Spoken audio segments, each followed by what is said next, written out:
imagine my surprise.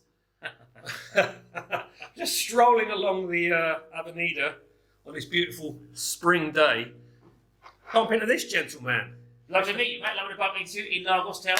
I couldn't believe my luck. Mr. Michael Carroll, the owner and founder of the NLP Academy, and I've got lots of questions for him. Thank you for inviting me round to your lovely house here, your lovely wife, and yourselves and your wonderful hospitality. You're more than welcome, and it is. I'm afraid I'm going to put you to work. I was reading one of your articles. I think it's the latest one you just wrote about Tacit and Explicit Knowledge. Open up your mind for a change. What is Tacit the difference? What's the difference between Tacit and Explicit Knowledge? Can you explain, please? Big question, great question as well. Well, let me just explain what explicit. Let me start with explicit knowledge. Yeah. Right. So, explicit knowledge is your everyday deductive logic. Yeah. So, how if you were to make a plan for the week, all right, you would use your explicit knowledge based on things that you have done before, explicitly that you've done, and how you can then schedule them in accordance with your explicit knowledge, yeah, of how your schedule works. Okay, so explicit knowledge is your everyday organisational knowledge, yeah. Right. And let's say one of the activities on that list was to go for a bike ride. All right. So when you get on your bike, explicit knowledge that you can ride a bike, but the processes of balance, yeah, coordinating your vision with your balance, the whole vestibular system activity to maintain balance, the way that eyes can use peripheral vision to see in the distance, all of that comes from your tacit knowledge, which is your life experiences, your whole life experiences. Every life experience you have requires the activation of either natural circuits or previous things you've learned. Right. Now let's come to problems and challenges. You're a hypnotist, I'm a coach. We both do hypnosis clients. The clients come to us. They've got themselves in a problem using their tacit knowledge. Yeah. So they've applied their ability to get themselves in the problem, and they feel out of control because the explicit knowledge can't override the tacit knowledge. Oh. So they've got fear, anxiety, habits, addictions. They know they've got that problem, but they don't know how to get out of it. All right? They don't really know what they want either. They think they know as you know what they want. Right. Because their map of and then they get frustrated. So their map is driving that frustration. Their willpower, which will be explicit knowledge, is trying to override a problem which hasn't got hope in hell of overriding. Does that make sense? Yeah, so that the explicit knowledge is, with the metaphor you were using about the bike, when you get on a bicycle, when I get on a bicycle, I get on my surfboard, there was a time where I had to really think about everything I was doing, and then just by doing that I usually fell off until I had done it so much, I didn't think about it anymore. It just seemed to happen. But for you, again, to be able to do that surfing the way you did, you would have utilised your tacit knowledge of learning to ride a bike. Because learning to ride a bike requires balance. Yeah? And you used to do skateboarding. So you'd have used as a kid, yeah? Yeah. So you'd have used your tacit knowledge of being a skateboarder, transfer that to being a surfer. So let's say you've got someone on a surfboard who'd never ridden a bike, yeah, or never ridden a skateboard.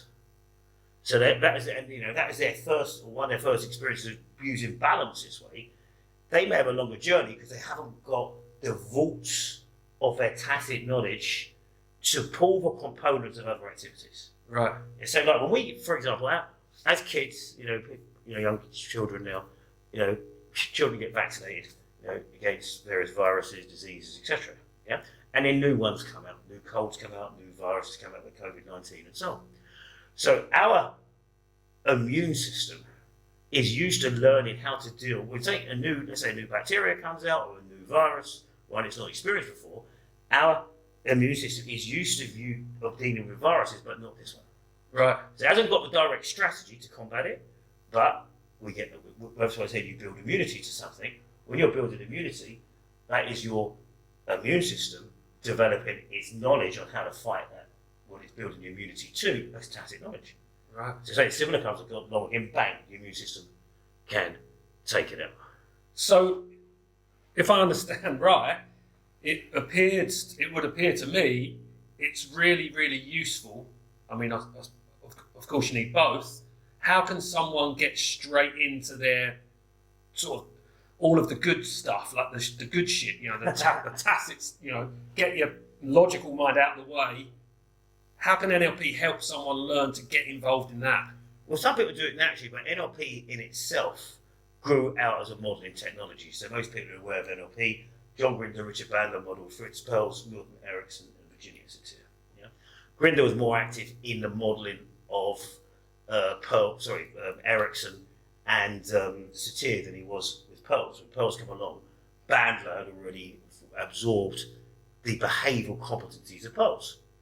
So John Grinder watched Bandler in action, acting as if he's Fritz Perls. And then he watched the Fritz Perls on film, world videos and on 8 tracks. And he was stunned at how effectively Bandler had assimilated the patterns of Perls and said that Bandler was actually a better Perls than Perls was. That's a transference of tacit knowledge. It's an experience of tacit knowledge. So we go into a know-nothing state. A know-nothing state, you suspend your own filters. Yeah? To literally open up your mind. You haven't got your own tracking processes. Now, so here's an analogy. Here's a true story from the old days of NLP. There's a guy called Paul Nagel who was a pianist, and he was in the early NLP groups. And his hero, or his favourite musician, was McCoy Time, a very accomplished jazz pianist. Paul Nagel's birthday, Grinder and Bandler, one of them, asked him what he'd like for his birthday. He said, think outside the box. He said, I'd really like it if McCoy Tyner would play my jazz compositions. I would fucking love them. So Bandler and Grinder, being Bandler and Grinder, hypnotised Paul Nagel, right? Put him into a deep, deep trance. In the trance, they had to do a process of deep trance identification with McCoy Tyner playing the piano, right? And when he was identifying as McCoy Tyner in trance, playing the piano, he was playing his own Paul Nagel's compositions, acting out as McCoy Tyner. They then installed amnesia. Wow. So after he finished, he didn't know he had done that. Next day, they gave him what was called back then, young listeners may not know what one of these are, but you might have seen it in a cassette in an antique shop. They then gave him a cassette tape of himself playing his own compositions, playing as if he's McCoy Tyner. Wow. But McCoy Tyner had a unique style of playing.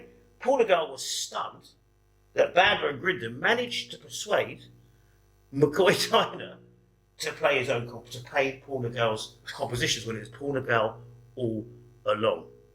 And John Grinder said, what kept Paul Nagel from being that brilliant in his everyday playing, he had the competencies, right, was his frame of identity. Wow. Yeah, and again, kids believe when teachers tell them they're going to be shit, they say, I'm shit at this, I'm shit at that, you're no good. Kids then wraps a frame around them. I'm not saying it's how to go, what they are capable of, what they are not, and it then acts as filters that keep us out of our tacit knowledge. Like puts a lid on it. Yeah. Yeah. So we've all had times when we stunned ourselves by saying the right thing, doing the right thing, or learning something very easily without thinking.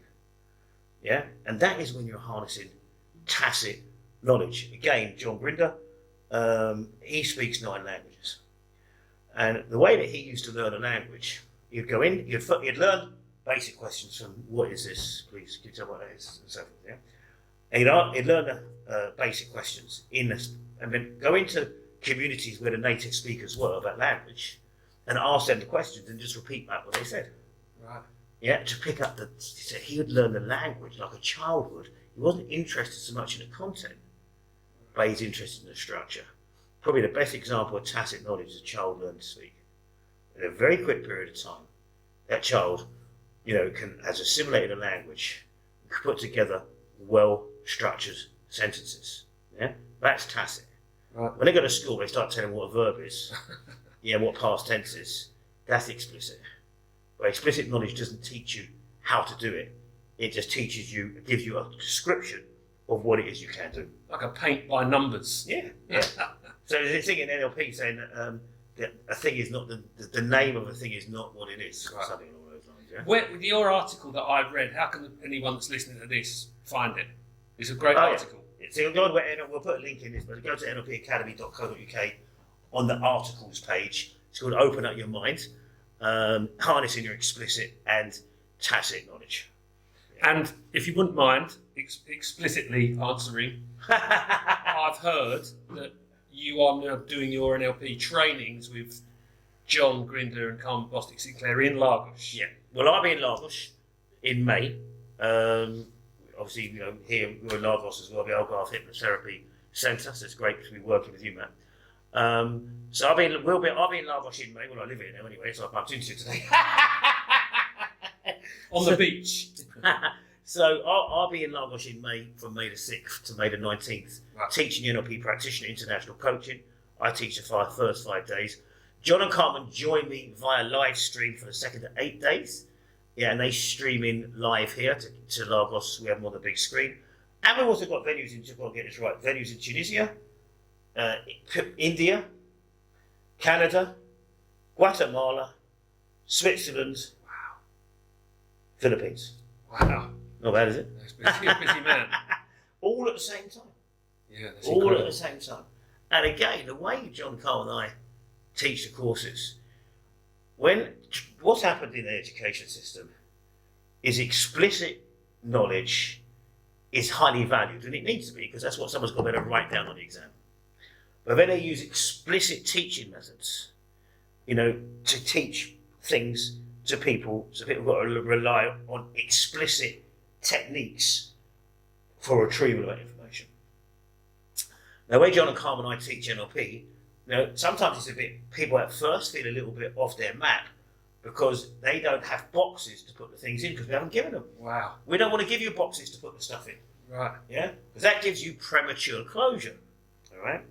But eventually, once the people then they can start getting these components, now it's coming to me as they unconsciously connect the components we've taught. Yeah. So it's like how they learn their mother tongue or how you learn to surf. You might be told to stand up, do this, do that, do the other. Right. Here's the other question. We went out paddleboarding the other day, yeah? Now, obviously, your experience at surfing and paddleboarding, I had never done it before. You've done well. Yeah. But then again, you see I can walk like you saw me the other day walking on a beam. Yeah, that's true. Yeah, at 60 years of age, just for the listeners, I was just walking on the top of a beam on a fence. Like this, just balancing out. And people say, how can you do that at 60? I was doing some quite some yoga postures, which require quite a lot of flexibility on top of a fence. I was definitely more worried than you were. But because my map of the world is, I don't have a map of the world of shutting my body down or losing my balance when I'm 60. Why would I? Whereas traditionally, people have been programmed over and over and again. By the time it's 60 or 65 or 70, they're going to lose certain ways of being. Now, obviously, the body isn't as effective as it once was, but it doesn't need to be as ineffective as people think it may be. That's a great saying, eh? So back to the paddleboarding. Yeah? I'd never done it before, but I'm quite good at balancing, so I found I could get up and balance. But fuck me with my calves the next day. Oh man, I thought I'd walked up like 16 hills with like carrying bags of potatoes. My calves next day, man, they rolled down the road. Yeah, and that's because those muscles, my muscles were doing that for the first time. Right. Yeah, using that, or the muscles I'm using to do that. And he said, it takes a lot. You ever try paddleboarding on your calves? But your muscles have learned through years of surfing and paddleboarding how to do that, so you probably wouldn't have had the same pain. And you don't think about it. You wouldn't even have the same pain because your muscles have learned how to do it. Right. Yeah? Right. So you wouldn't even think about it. So my explicit knowledge is my fucking legs hurt. Yeah? But my muscles, I did that a while. Yeah? My muscles would learn how to do it, just like when you lift weights. Yeah. At first you can't lift the weights, or the weights are hard to lift. Once you build up the resistance in your muscles are developing tacit knowledge and how to deal with it so you can lift more.